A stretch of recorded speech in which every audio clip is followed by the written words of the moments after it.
మన తొలి వెలుగు ప్రేక్షకులందరికీ నమస్తే. ఇంకా గిసవంటి తల్లిదండ్రులు ఈ భూ ప్రపంచం మీద ఎవ్వరికి ఉండొద్దులా. నిజంగా మీరు ఏమని అనుకున్నారు కానీ ఎవ్వరికి కూడా ఉండొద్దేమో పాడైపోను. 5 ఏళ్ల కొడుకు 2 ఏళ్ల కొడుకు ఇద్దరు కొడుకులని రక్తం పంచుకొని పుట్టిన కొడుకులని చిత్రహింసలు పెడుతురంట తల్లిదండ్రులు. పొరగాలని శీఘ్రతోడు కాలుస్తురంట. పొరగాలని కొట్టిన దెబ్బలు మొత్తం 7 కాడికి చర్మం మీద అట్లకే ఊసిపోతున్నట. 2 ఏళ్ల పొరగాడు తట్టుకుంటాడులా, 5 ఏళ్ల పొరగాడు తట్టుకుంటారా? పసిగుడ్ల పొరగాళ్ళు. మరి వాళ్ళు చేసిన తప్పేంది అంటే వీళ్ళకంట అడ్డొస్తున్నట్ట. వీళ్ళు పోయి మంచం మీద వంతరు అంటేనే వికారం తప్పిన ముచ్చిన పేపర్లో గట్టినేచ్చి నేను గట్టి చెప్తా. వీళ్ళకంట సుఖ సంసారానికి అడ్డొస్తురంట పొరగాళ్ళు. గట్టినే పొరగాళ్ళు అన్నప్పుడు 2 ఏళ్ళు లోడు ఏడవాడా? గట్టినే మూత్రమే వచ్చే, కడిపోయిన వచ్చే, కాలేవని వచ్చే, ఆకలి అయ్యే ఏదో రకంగా పాడైపోయి కీయమంటే ఈయనకు నచ్చదంట, ఆమెకు నచ్చదంట. 2 ఏళ్ల పొరగాన్ని అయినా గట్టినే కొడుతురు, నా 5 ఏళ్ల పొరగాన్ని అయినా గట్టినే కొడుతుంది. ఈ పాసిరాంట పేరు గిట్నే అంట. నేను ఇక మీరు ఏమని అనుకోరు కానీ ఈ పాసిరాంట పేరు ఏం పేరు అంటే నగరకంటి రవి అంట. ఈయన పేరు నగరకంటి రవి, భార్య పేరేమో ఇందు అలియాస్ అఖిల అంట. వీళ్ళిద్దరు భార్యాభర్తలు. అయితే ఈ మోతవారికి పెళ్ళి అయిందట గతంలో. ఈ రవి అంటోనికి పెళ్ళి అయిందంట. పెళ్ళి అయితే 2 పిల్లలంట. 2 పిల్లలు పుట్టిన కానీ అయితే ఫస్ట్ భార్య ఏం చేసింది, ఈడు గిసమంటుడు అనుకుందో ఎట్టు అనుకుందో మరి ఈడు గిసమంటుడు కానీ ఈడు నచ్చక ఆ 2 పిల్లలు తీసుకొని ఆ పత్తలే కూడా వీకిందట. పోయిందా ఈ ఇందు అంట ఈమెకు ఇంకోలతోటి పెళ్ళి అయిందట. ఇంతకంటే ముందు ఈయనకంటే ముందు ఈ రవి అంటోని కంటే ముందు ఈ ఇందుకు కూడా పెళ్ళి అయిందట. చూడు దేవుడు ఎవరిని ఎట్టగలపాలనో గట్టినే కలుపుతాడు. ఆయనకి పెళ్ళి అయ్యి ఆయన పిల్లం వెళ్ళిపోయింది, ఈమెకు పెళ్ళి అయ్యి ఈమె మగడు వెళ్ళిపోయాడు. అయితే ఈమె ఫస్ట్ మోహన్కి పుట్టిన పొరగాడు ఒకడు ఉన్నట. ఈ ఇందంట ఆమెకు ఫస్ట్ మోహన్కి పుట్టిన పొరగాడు ఒకడు ఉన్నాడు. ఈయనకి పుట్టిన 2 పిల్లలు మాత్రం తీసుకొని పోయింది భార్య. అయితే ఇప్పుడు ఇందంట ఆమెని ఫస్ట్ పిల్లలు వెళ్ళిపోయినాక ఇందంట ఆమెని 4 ఏళ్ల తర్వాత మళ్ళీ పెళ్లి చేసుకున్నట్టు. పెళ్లి చేసుకుంటే మళ్ళీ ఈమెకు ఈ ఇందంట ఆమెకు మళ్ళీ కొడుకు పుట్టాడు. అంటే ఇప్పుడు ఎంతమంది పిల్లలు? ఫస్ట్ మోహన్కి పుట్టిన పొరగాడు ఒకడు, ఇప్పుడు ఈ రవెంటోనికి పుట్టిన పొరగాడు ఒకడు, 2 పొరగాలు కదా. ఈయననేమో ట్రాక్టర్ డ్రైవర్ అంట. ఈ ట్రాక్టర్ పొందాక ట్రాక్టర్ డ్రైవర్ చేస్తారంట. ఈమెనేమో కూలినాల పనికి పోయేస్తారంట.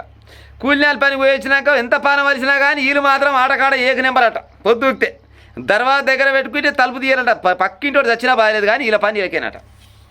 గట్టినే ఇచ్చాడు పేపర్లో. నేనేమో అబద్ధం చెప్తలేను. మీకు డౌట్ ఉంటే ఇంకో వెలుగు పేపర్లో 8వ పేజీ అంటే చూడరు మీరే. 8వ పేజీలో చూసుకోరు మీకు డౌట్ ఉంటే. అయితే ఇక వీళ్ళు ఇక్కడ తిని తాగి బండి మంచిగా మంచం ఎక్కగానే గతగాలు జర్రంతా లొల్లి పెడతారంట. లొల్లి పెట్టంగానే ఇక కొడతారంట నా సావిరంగా పొరగాలని ఇష్టం వచ్చిన రకం కొడతారంట.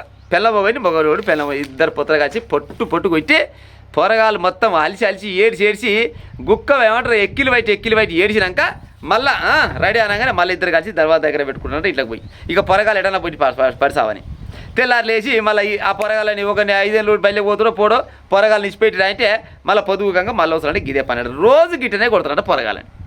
అయితే నిన్న రాత్రి కూడా పొట్టు కొట్టిరట. పొట్టు కొడుతున్నాగానే పొరగాలు బాగా ఏడుస్తుంటే ఏమైందని పోయేసరికి చుట్టుపక్కల వాళ్ళు అంతా కలిసిపోయిరట. పోయేసరికల్లా పొరగాల ఈపుల చీకులతోటి కాల్చిరట, ఆదలు పెట్టిరట. మీరు మనసులా పసరాల పాడైపోను. అసలు మీరు అడవిలో ఉన్నారా ఊళ్ళో ఉన్నారా? గీ పసిగుడ్డని ఎట్టగొట్ట బుద్ధి అయింది మీకంటే ఒకరి మొక్క మోలు చూసుకొని మీకేమెక్కరా నా పిల్లలు మేము కొట్టుకుంటే అని అన్నారట. ఎంత మీ పిల్లలు అయితే మాత్రం గట్ట కొడితే ఊకొట్రా, ఇది అడవి కాదు కదా ఊరే కదా అనుకొని చుట్టుపక్కల వాళ్ళు లొల్లి పెట్టి మీరు ఇట్ట కాదు అనుకొని చిన్న పోయి పోలీసుల దగ్గర పోయిరట. ఆ బుడబుడ పిల్లలు తీసుకొని పోలీసుల కాడికి పోతే పోలీసులు చూసి చెల్లించిపోయిరట. ఏంది ఈ చిన్న పిల్లలకి గిత పెద్ద గాయాలని అంటే ఒళ్ళు కొట్టిరంటే తల్లిదండ్రులే కొట్టిరని చెప్పిరట. తల్లిదండ్రులు ఎందుకు కొట్టిరంటే వాళ్ళకు గిసమంటి పని అయ్యా, వాళ్ళకు కడుపు నిండా పోలేకున్నా కానీ ఆ పని అయితే కావాలి, ఆ పనికి పొరగాలు అడ్డొస్తురని ఎగో గిట్ట గీతిరే కొట్టిరు సార్ అంటే ఆ పొరగాలను కొనపోయి దవాఖాన చూపించారట పోలీసులు. వీళ్ళ మీద కేసు చేసిరట. అవునా? వీళ్ళని తల్లిదండ్రులు అనొచ్చు అనలో మనం సిగ్గున్నదేమనేది జరనన్న. మరి పిల్లలు వద్దనుకుంటోళ్ళు నిమ్మలంగా ఆ కలిసే టైంలో 2 రూపాయలు 5 రూపాయలు పెడితే దొరుకుతుంది ఒకటి తొడుకోవచ్చు కదా అనొచ్చు. నేను గిట్లా ఓ కండం ప్యాకెట్ దొరుకుడే కాదు అరే ఓ దరిద్రుడా. పిల్లలు పుట్టరు కదా పాడైపోరు. పిల్లలు పుట్టాలనే మళ్ళీ లొల్లి పెట్టొద్దా, మళ్ళీ ఈయనకు అదే పని కావాలన్నా ఎట్ట పని అయితే చెప్పురి.